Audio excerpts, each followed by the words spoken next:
Bismillahirrahmanirrahim. Assalamualaikum warahmatullahi wabarakatuh. Salam sejahtera bagi kita semua. Jumpa lagi di channel Ahmad Juanda, Guru Pembelajar. Pada kesempatan kali ini kita akan membahas bagaimana cara belajar yang efektif dan efisien.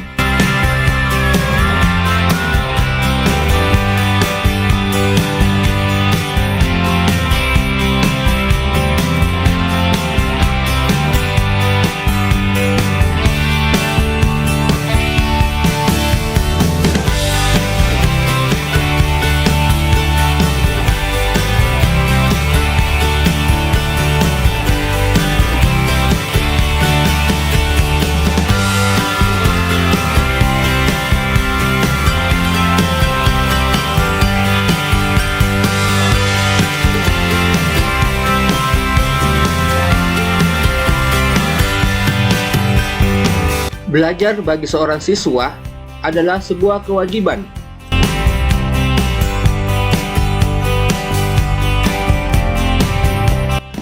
Belajar itu sama dengan belajar.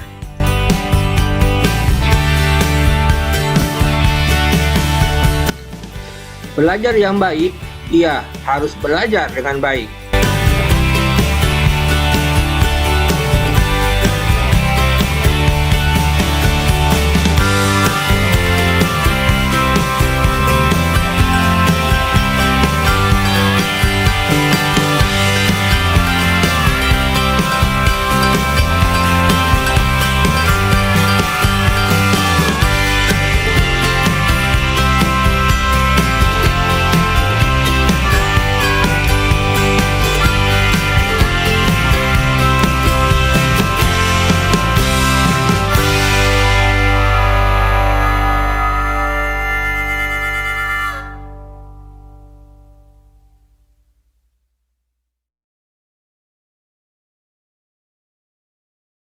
Kira-kira apa ya arti dari belajar efektif itu? Belajar itu proses atau upaya. Efektif itu cara untuk mencapai keberhasilan. Jadi, belajar efektif itu adalah proses belajar yang berhasil dan memberikan pemahaman, kecerdasan, ketekunan yang lebih baik. Belajar efektif memberikan perubahan tingkah laku yang dapat diaplikasikan di kehidupan sehari-hari dan menghasilkan generasi yang lebih unggul. Kenapa sih kita harus belajar? Yang pertama, agar dapat mengenal materi. Yang kedua, dapat menghafal materi. Yang ketiga, dapat memahami materi. Yang keempat, dapat menguasai materi. Jadi, kalau kalian sudah melaksanakan belajar dengan baik, kalian dapat menguasai 4 poin tersebut. Bagaimana cara kerja otak kita? Perhatikan kerja otak kita. Gelombang otak kita bekerja dalam bentuk longitudinal. Setiap kali kemampuannya naik dalam waktu 30 menit dan turun setelahnya. Jadi bisa dilihat ya, bentuk longitudinal itu seperti apa, ada di gambar di bawah.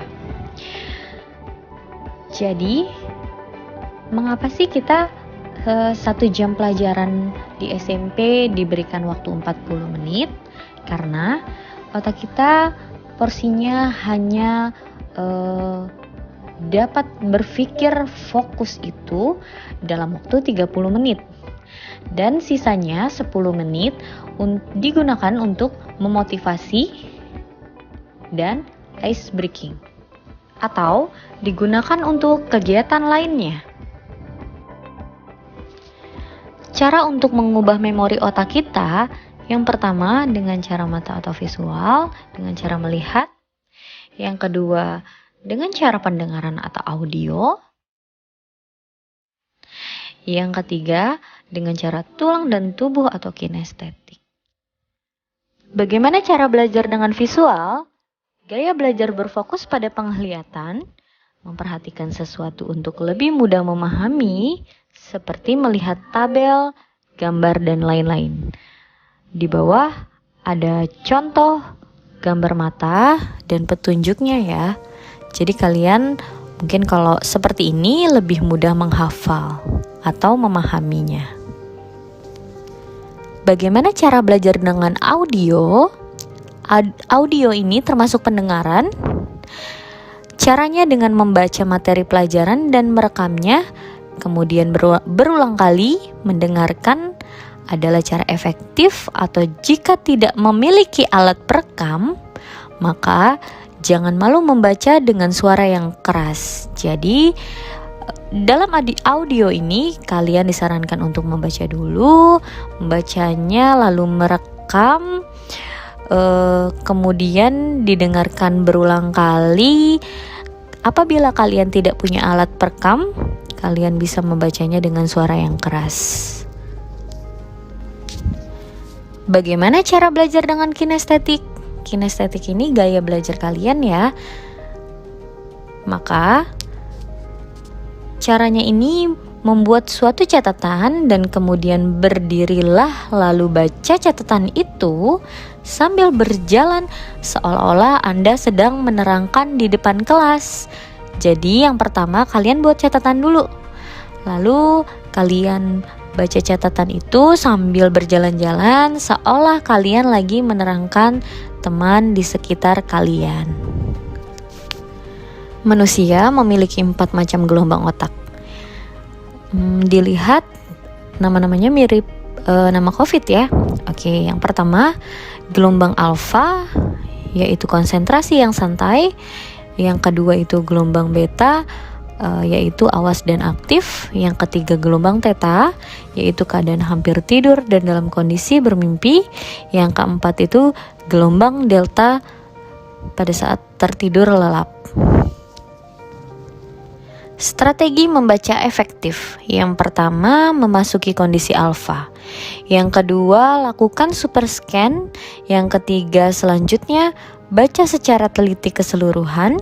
Yang keempat, ulangi sambil membuat ringkasan.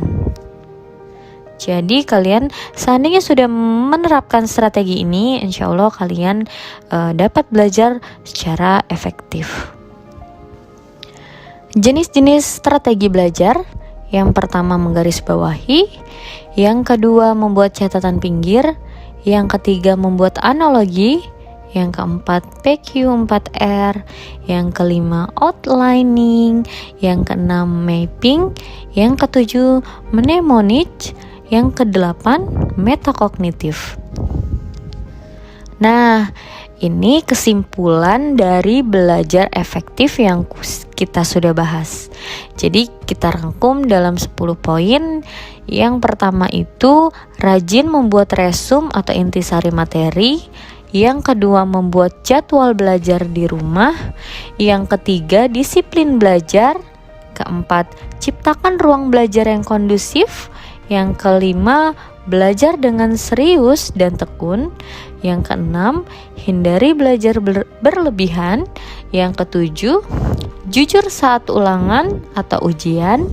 Yang kedelapan, jadilah seorang pemimpin untuk melatih tanggung jawab dengan mengambil prakarsa, bersikap kritis, inovatif, dan kolaboratif. Yang kesembilan, kerjakan PR, selalu mengulang pelajaran dan latihan soal. Yang terakhir, ke-10, cukup istirahat, makan, dan bermain.